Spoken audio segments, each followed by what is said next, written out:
What's up mga guys? Welcome back to my channel. This is Moto CJ, and then for this video ipapakita ko sa inyo kung ano ba talagang meron sa GoPro Hero 10 na to. Dahil nga last time na video natin hindi ko na-share sa inyo kung ano talagang meron sa GoPro Hero 10 na to. Then this time papakita ko sa inyo yung mga inad natin na mga accessories sa GoPro Hero 10 natin. Siyempre bago natin ipagpatuloy itong video na to, simulan muna natin sa intro para mukha naman tayong professional. Let's go!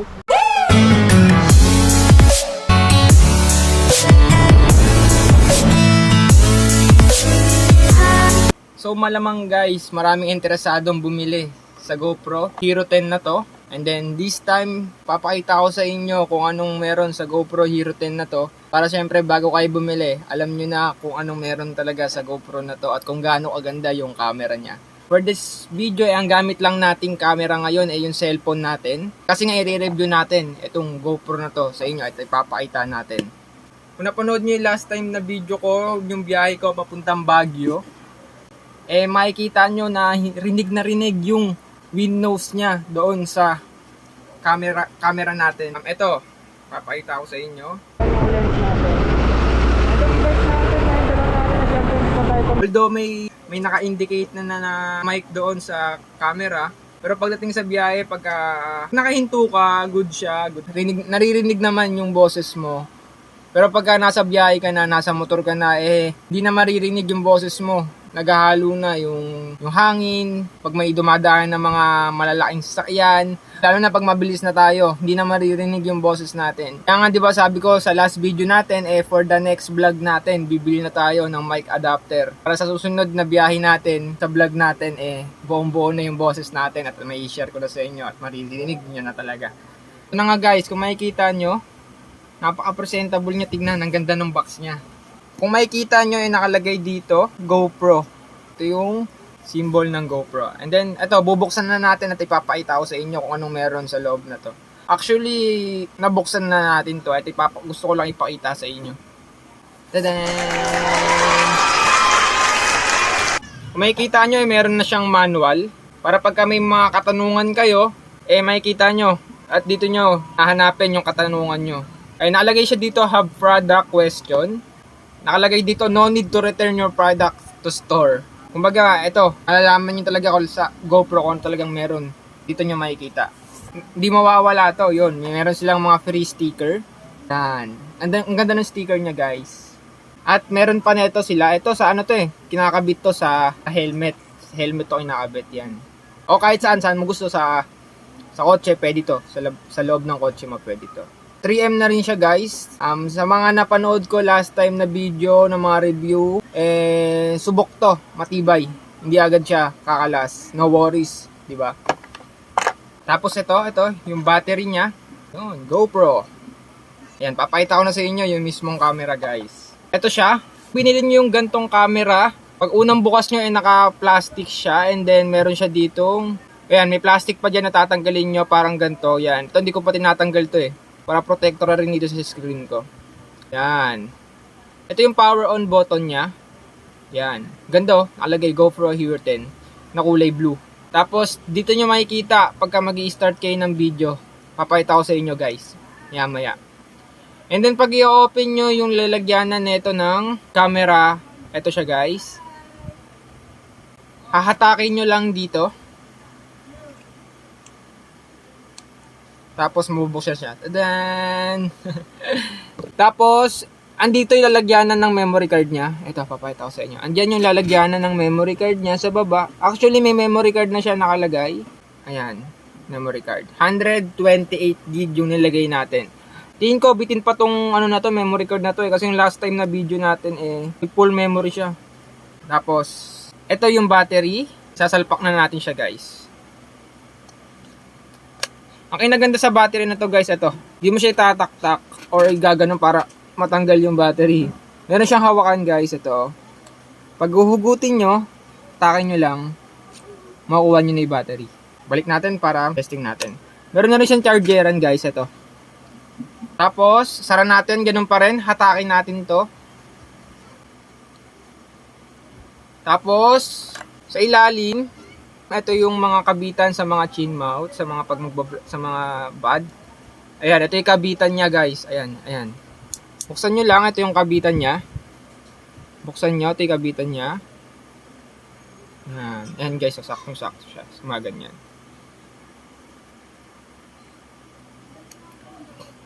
Yun.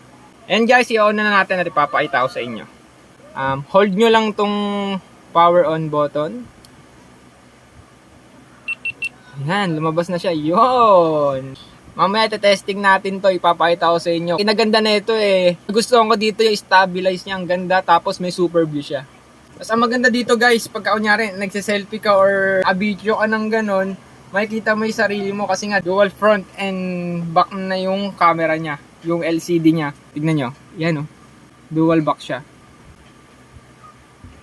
Yan. Yun. Ito yung mic niya. And speaker. Andyan din. Yan guys. Yan. Kung makikita nyo, ito yung narrow niya. Ito yung linear horizon labeling. Ito yung linear. And then ito yung wide. At ito yung pinakagusto ko pagka nagmumotor ako sa biyahe. Super view. Kita nyo naman guys, kitang-kita. Ang lawak pagka super view. Diba? Nakita nyo naman guys, ang ganda, 4K na siya. At ito na nga guys, yung mga binili nating accessories para dito sa GoPro Hero 10 natin. Yun. Tempered glass. Siyempre para maalagaan itong mga LCD natin. Para hindi agad magasgasan. Ito yung tape. Yun. Ganda na lalagyanan niya. Tempered glass ay bili ko sa halagang 350 pesos. Try kabit natin. Kita ko sa inyo.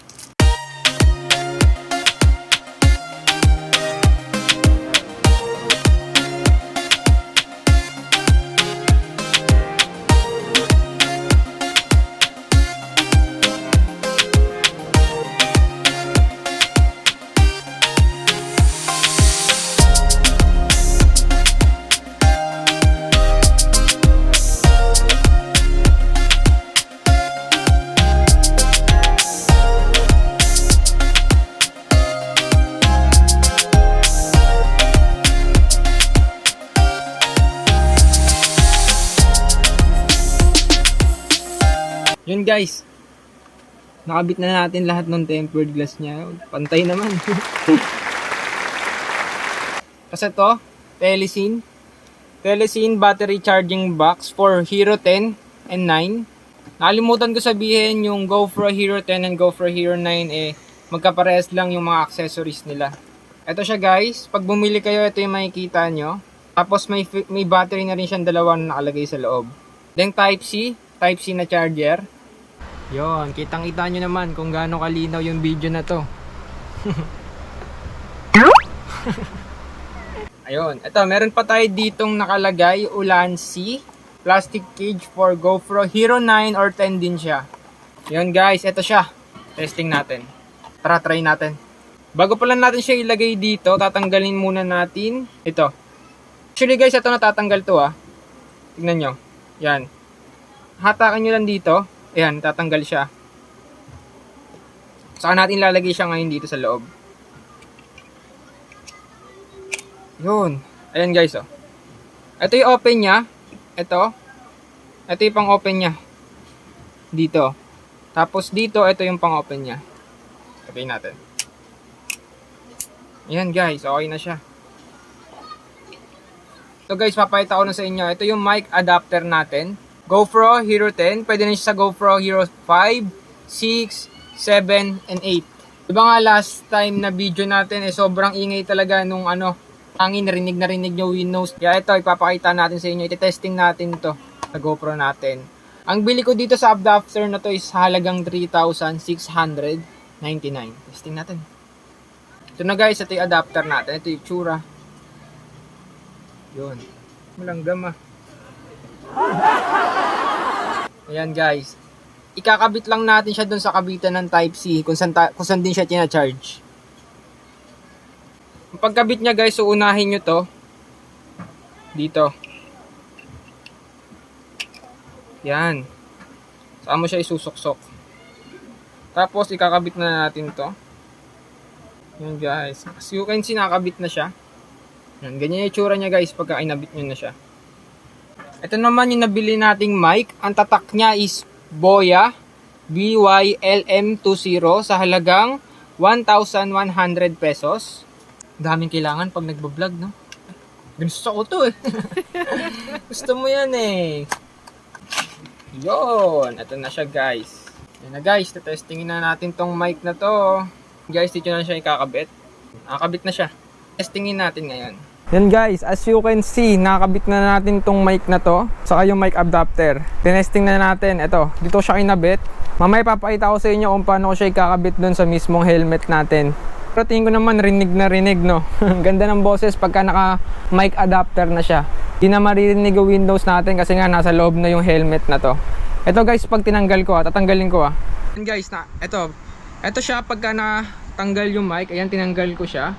Ito siya pagka nakakabit yung mic adapter dito sa GoPro Hero 10 natin. May pagkakaiba talaga siya. Mas maganda pag nakaganto, lalo na siguro sa mismong helmet natin. Patetest natin to sa susunod na ride natin. Excited na ako kasi nga hindi na maririnig yung Windows. Rinig na hindi na tayo mukhang tanga na nagsasalita sa helmet na hindi pala tayo naririnig. Yun guys, hintayin nyo na lang yung susunod na ride natin. Ayun guys, ito yung nasabi ko sa inyo kanina. Ito yung waterproof case for GoPro Hero 10 and 9. I-testing natin siya sa susunod na ride natin sa loob mismo ng tubig. Telesin nga pala itatak niya. Nakalimutan ko lang yung price niya kasi ito yung una kong binili. Sa loob na ito yung makikita natin tong mga to. Yan, may kulay violet, may kulay red. Hindi ko alam kung ano yung mga kulay na ito pero matetesting natin. Ito yung waterproof case niya pag nasa loob tayo ng tubig. Ito yung power button niya, kumpleto, ang ganda. Yun, iangat lang natin dito. Tapos, yun, may mga goma siya dito para sure na hindi talaga papasok yung tubig. Papasok na natin yung GoPro natin dyan. As you can see, gamit na natin pang video itong GoPro Hero 10 na to. Pero by the next vlog natin, sa ako na lang papakita sa inyo ito. Sa ngayon, ite-testing natin, papakita ko sa inyo sa ride na to. Ite-testing na natin ngayon to. Ayun guys, tara samahan nyo ako, i-testing natin tong mic na to, ilalagay natin sa helmet. Let's go! Na nga guys, papasok na tayo ng trabaho. And then kung mapapansin nyo, etong mic nakabit na natin dito sa helmet natin. Testingin natin ngayon dito sa biyahe kung rinig pa rin yung hangin dito sa pagmumotor natin. Bali ngayon, nakabukas tong visor natin. Check natin kung rinig pa rin yung hangin. Game, testing natin. Ayan na, nakabukas yung visor ko dyan. Ito naman pag nakasara. Try natin isara. Ito guys, nakasara na yung visor natin. Titignan ko mamaya kung rinig siya. Pero tingin ko naman maganda na yung sound natin. Rinig na yung boses ko. Mamaya mas malalaman natin pag nandun na tayo sa gilid ng NLEX. Mas malakas kasi yung hangin doon. Maraming dumadaan na kotse at mabibilis doon. Ayun guys, ito nasa gilid na tayo ng NLEX. Testing na natin. Nakabukas o nakasara. Ito guys, testing muna natin nakabukas yung visor natin. Bali yan, nakabukas na yung visor ko. Tayo maka-overtake tayo. Ito, malakas yung hangin dito. Tara, let's go.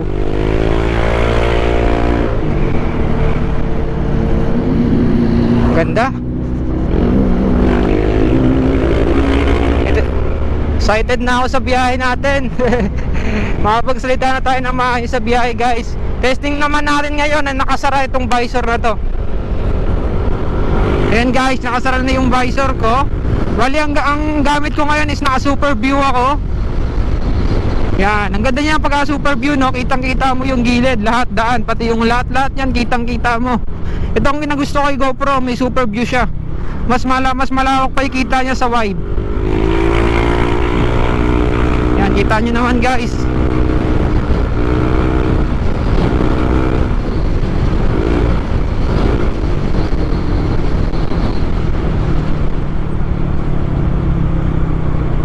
Ayan, itong daan na to kakabukas lang nito, Metro Gate. Dati may harang dito eh.